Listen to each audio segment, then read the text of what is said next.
I still remember the day I stood in front of my grandmother's old house, the one she promised would always be mine. The afternoon sun was warm on my face, but inside my chest, something felt cold. I was 28 years old, and I thought I still had a family I could trust. My name is Sophia, and for as long as I can remember, Grandma Rose was my safe place. After my parents divorced when I was 9, she became my everything. Every summer I spent with her in that beautiful old house with the rose garden she loved so much.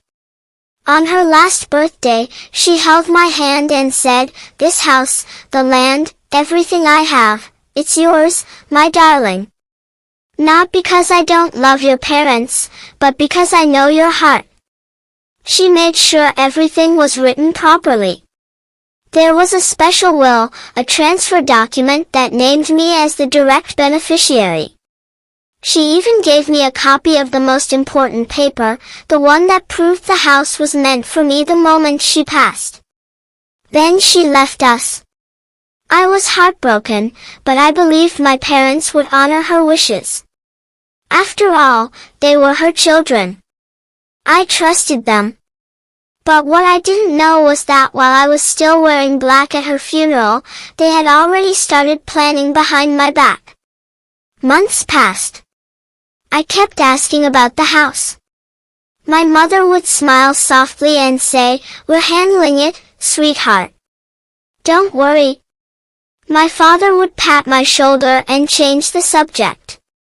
I was grieving, so I let them handle everything. I thought they were protecting me. Until one ordinary Tuesday, I drove past the house, and saw a big, "Sold" sign in the front yard. My heart stopped. I sat in my car, staring at that sign like it was written in a language I couldn't understand. The rose garden was already torn up. New owners were measuring the windows.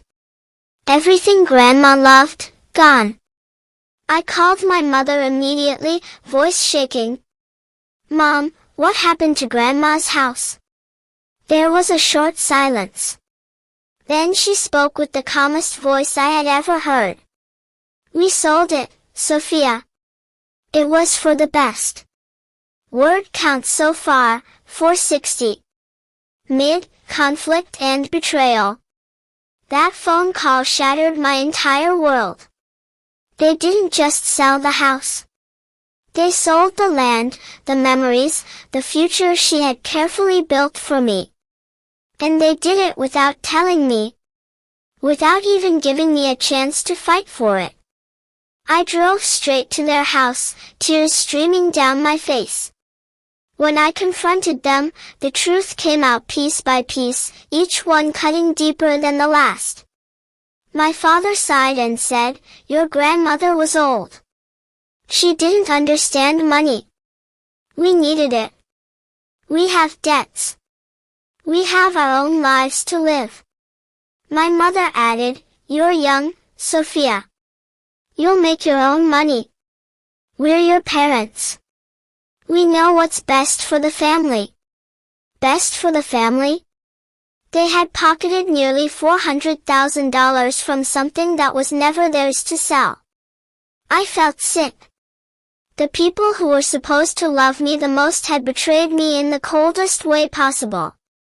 They looked me in the eyes and lied for months while they transferred ownership and completed the sale. That night I couldn't sleep. I kept hearing Grandma's voice in my head.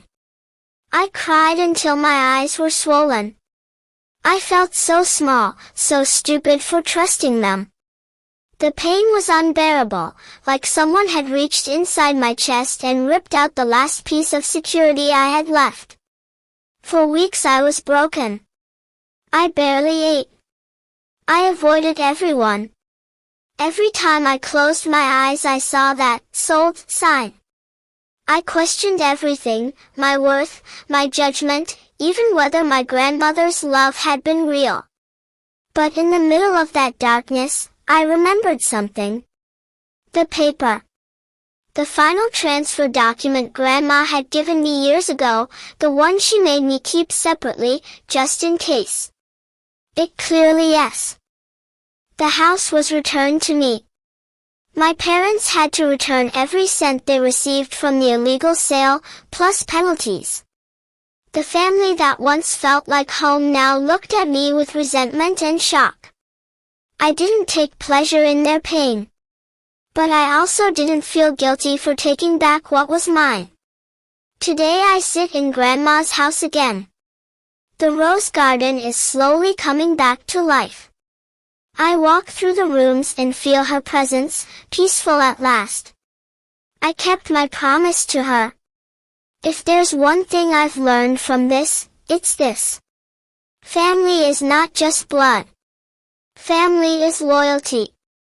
Family is keeping your word even when money is involved.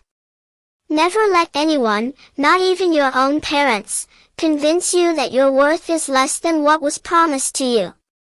Protect your peace. Protect your inheritance. And never be afraid to use the truth as your strongest weapon. Because sometimes, the sweetest justice isn't loud revenge. It's quietly holding the one paper they never thought you kept. I'm Sophia, and I finally got my home back. Thank you for watching my story. If you've ever been betrayed by the people you loved most, drop a comment below.